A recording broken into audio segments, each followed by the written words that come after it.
अगर किसी के नाम से एफआईआर हो जाती है या कोई क्रिमिनल केस चालू हो जाता है, ट्रायल चालू हो जाता है, तो क्या उस व्यक्ति को गवर्नमेंट जॉब लेने में दिक्कत आएगी? दोस्तों, आज की इस वीडियो में हम यही बात करेंगे। एक बार रिपीट करना चाहूँगा, क्या किसी के नाम से एफआईआर होने पर या उसके अगेंस्ट लीगल ट्रायल शुरू होने पर या कोई कानूनी कार्रवाई शुरू होने पर और क्रिमिनल केस रजिस्टर्ड होने पर क्या अगर वो सरकारी जॉब कर रहा है तो उसको दिक्कत आ सकती है, या गवर्नमेंट जॉब के लिए, सरकारी जॉब के लिए क्या वो आवेदन कर सकता है? दोस्तों, आज की जो वीडियो है इसी टॉपिक पर है। दोस्तों, बिना टाइम को वेस्ट किए वीडियो शुरू करते हैं। अगर आप जानना चाहते हैं तो वीडियो के लास्ट तक बने रहिएगा।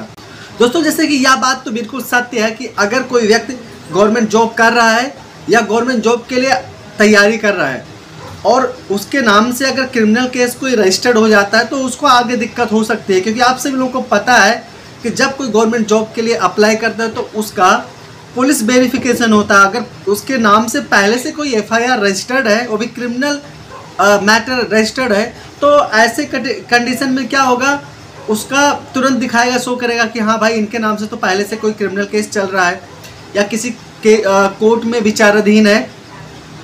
तो उस व्यक्ति के लिए वो जॉब, सरकारी जॉब करना काफ़ी मुश्किल होगा, क्योंकि वो जो पुलिस वेरिफिकेशन होगा उसमें पास नहीं हो पाएगा।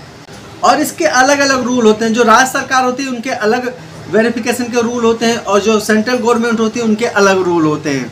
कहा जाता है कि अगर कोई व्यक्ति, किसी व्यक्ति के अगेंस्ट, अगर वो सरकारी जॉब में है, उसके अगेंस्ट अगर कोई क्रिमिनल केस रजिस्टर्ड होता है तो या तो उसे सस्पेंड कर दिया जाएगा या तो उसे टर्मिनेट कर दिया जाएगा। इन दोनों में बहुत अंतर है। इस चीज़ को एक बार पहले समझ लेते हैं, फिर आगे बढ़ते हैं। सस्पेंड में क्या होता है, किसी भी व्यक्ति को अगर सस्पेंड करते हैं तो उसकी जो जॉब होती है अस्थायी रूप से उसको ड्यूटी पर आने से रोक लगा दिया जाता है। अस्थायी रूप से नहीं, अस्थायी रूप से, अनिश्चित काल के लिए। वो 1 महीना भी हो सकता है, 2 महीना भी हो सकता है, साल भर हो सकता है, 2 साल, 4 साल, 10 साल ऐसे हो सकता है, पर परमानेंट उसको जॉब से नहीं निकाला जाता है। सस्पेंड का मतलब ये होता है।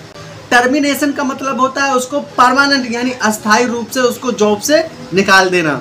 देखिए, किसी भी जो गवर्नमेंट एम्प्लॉय होता है, अगर उनके अगेंस्ट कोई क्रिमिनल एफआईआर रजिस्टर्ड होता है तो उनको तुरंत सस्पेंड नहीं कर दिया जाता, यानी उनको तुरंत टर्मिनेट नहीं कर दिया जाता है।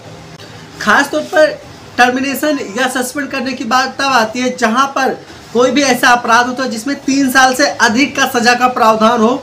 ऐसे कंडीशन में फिर हो सकता है कि उसको टर्मिनेट कर दिया जाए या सस्पेंड कर दिया जाए, लेकिन उससे कम होता है तो नहीं करते हैं जल्दी। लेकिन उसके भी कंडीशन है। अगर कोई व्यक्ति केस में समझौता कर लेता है तो वहाँ पर उसकी सरकारी जॉब पर दोबारा वापस लौटने में मुश्किल होता है।